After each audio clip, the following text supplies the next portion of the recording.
हिमाचल की 5 प्रमुख बड़ी खबरों में आप सभी का स्वागत है और सबसे पहली खबर पर नजर डालते हैं। फिर फूटा कोरोना बम, एक ही दिन में 4 मामले आए हैं। शराब महंगी, कर्फ्यू में ढील बढ़ी, टूरिज्म ट्रांसपोर्ट सेक्टर को मिलेगा सस्ता लोन और सीबीएसई की बोर्ड परीक्षाएं 1 से 15 जुलाई तक। अब जानते हैं सारी खबरें विस्तार में। सबसे पहले नजर डालते हैं कोरोना की जो नए केसेस आए हैं। फिर फूट गया है कोरोना बम, एक ही दिन में आए हैं 4 मामले। हमीरपुर, ऊना, कांगड़ा, चंबा में नए मामले आए हैं और कुल केस हिमाचल प्रदेश में हो गए हैं 50। और पूरी खबर विस्तार में जानते हैं। हिमाचल में फिर से कोरोना बम फूट गया है। जब सरकार राज्य का कोरोना मुक्त करने की दिशा में बढ़ रही थी तो बाहर से आने वाले लोगों के लिए सीमाएं खोलने के कारण अब केस बढ़ रहे हैं। शुक्रवार को एक ही दिन में 4 मामले सामने आए हैं। इनमें एक केस हमीरपुर के बड़सर, एक ऊना जिला, एक अम्ब, एक कांगड़ा के शाहपुर और एक केस चंबा के सलूनी का है। इसके साथ ही कुल केस 50 हो गए हैं और एक्टिव केस 9 हो गए हैं, क्योंकि बद्दी में भर्ती सिरमौर का मरीज नेगेटिव हो गया है। तब वह तबलीगी से था का युवक। जोर देने वाली खबर चंबा से आई, जहां बद्दी से लौटा व्यक्ति से उसकी 2 साल की बच्ची भी संक्रमित हो गई है। इसकी रिपोर्ट पॉजिटिव आई है। बाकी तीनों मामलों में संपर्क दिल्ली से है। हमीरपुर के बड़सर का व्यक्ति दिल्ली से लौटा था। ऊना के अम की महिला भी दिल्ली से आई थी और इसका सैंपल रैंडम था।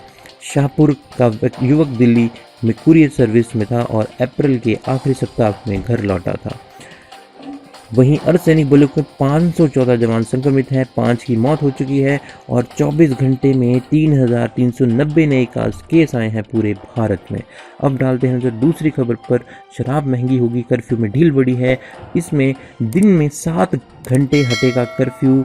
दुकानें खोलने का समय भी सरकार ने बढ़ाया है। शहरी क्षेत्रों में रोजगार गारंटी पर 25 करोड़ खर्च करेगी प्रदेश सरकार और कोविड फंड में दिए जाने वाले अंशदान पर अब टैक्स में छूट होगी। पूरी खबर विस्तार में जान लेते हैं। कोरोना संकट के बीच हिमाचल प्रदेश मंत्रिमंडल ने अब राज्य में भी शराब महंगी कर दी है।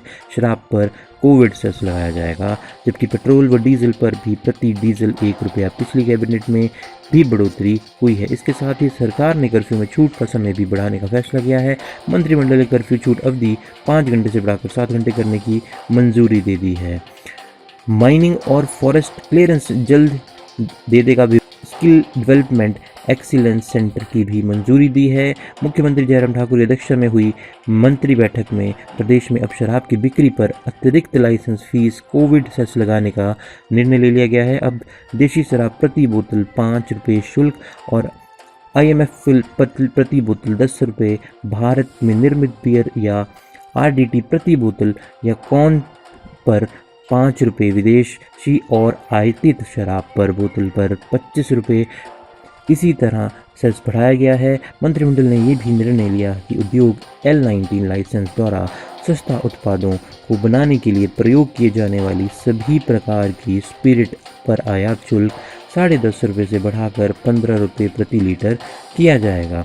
अब नजर डालते हैं अपनी अगली खबर पर। टूरिज्म ट्रांसपोर्ट सेक्टर को मिलेगा सस्ता लोन। देखिए, सरकार लॉकडाउन से नुकसान झेलने वाले क्षेत्रों की मदद के लिए सस्ता लोन की एक योजना लेकर आ रही है। शुक्रवार को हुई कैबिनेट की बैठक में इससे सवार सरकार को कैबिनेट सब कमेटी ने अपनी सिफारिशें रखी। इसमें कहा गया कि एक्सिस बैंक, सहकारी बैंक के जरिए टूरिज्म और ट्रांसपोर्ट जैसे सेक्टरों को 5 या 6% ब्याज पर सस्ता लोन दिया जाए। राज्य सहकारी बैंकों के जरिए मदद करेगी सरकार और कैबिनेट ने विस्तृत स्कीम ड्राफ्ट करने का कहा है।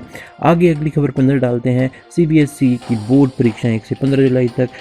लॉकडाउन के कारण टाली गई सीबीएसई की 10वीं और 12वीं की बोर्ड परीक्षाओं की नई तारीखें घोषित कर दी गई हैं। शिक्षा मंत्री रमेश पोखरियाल निशंक ने शुक्रवार को बताया कि ये परीक्षाएं 1 जुलाई से 15 जुलाई के बीच होंगी। सीबीएसई ने 83 विषयों में परीक्षाएं रोक दी थी। बोर्ड ने अब साफ किया है कि इन 83 विषयों में 29 विषयों की ही परीक्षाएं होंगी। ये विषय वह होंगे जो अगली क्लास में जाने के लिए ज़रूरी हैं। आई होप आपको ये वीडियो अच्छी लगी हो। चैनल को लाइक और सब्सक्राइब करें। मुझे कोई भी करंट अफेयर और न्यूज़ देने के लिए धन्यवाद।